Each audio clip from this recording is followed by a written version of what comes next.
హన్మకొండ జిల్లా నడిగూడ మండలం వరికోల్ గ్రామంలో రాజకీయ ఆటలకు సామాన్యులు బలవుతున్నారు.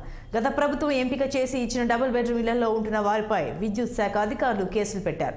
విద్యుత్ను చోరీ చేస్తున్నారన్న ఆరోపణలతో ఆయా ఇళ్లకు కరెంటు సరఫరా నిలిపివేసి మొత్తం 17 మందిపై కేసులు పెట్టారు.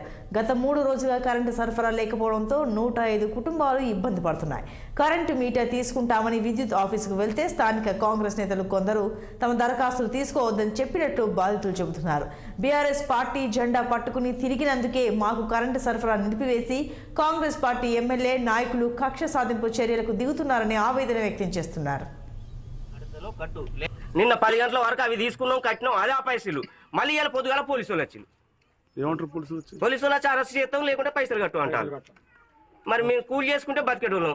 నిన్నగానే 2000-2500 దాకా కట్టినాం. నిన్నటికి ఇక్కడికి మా ఇంట్లో ఎక్కడి నుంచి వస్తాయి?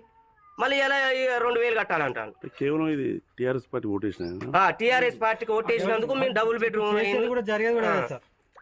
టీఆర్ఎస్ పార్టీకి ఓటేసినందుకు మేము జెండాలు పట్టుకొని తిరిగినందుకు ఈ 17 మంది మీద మాత్రం కక్షంగా కాంగ్రెస్, వేరేది ఏది లేదు. వాళ్ళకు ఏదన్నా సత్తా ఉంటే డైరెక్ట్ వచ్చి ఎవరి దగ్గర ఏం మాట్లాడినా వాళ్ళ దగ్గర మాట్లాడుకోవాలి. వచ్చిన జనం దగ్గర వీళ్ళను నలింపు చేస్తే ఉన్నది. పొద్దున కూలి చేస్తే బతికేటోళ్ళు, సాయంత్రం పూట కరెంటు తీసేసారు. చిన్న చిన్న పిల్లలు ఉన్నారు, ఐండ్ కాపలు ఉన్నారు, కళ్ళవు పడని వాళ్ళు ఉన్నారు. నీళ్లు లేవు, మాకు నీళ్లు మోసుకొచ్చుకోవాలి. బయటకు పోయి బోరింగ్ నీళ్లు కొట్టుకొచ్చుకుంటాను అక్కడ.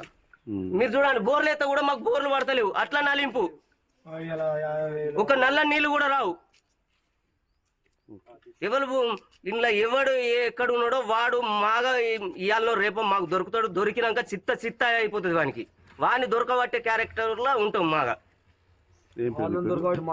మనం ఏం చేస్తామంటే మనమే ఒక 17 మంది మీదనే కేసు ఎట్లా పెడతాడు వాడు. నా పేరు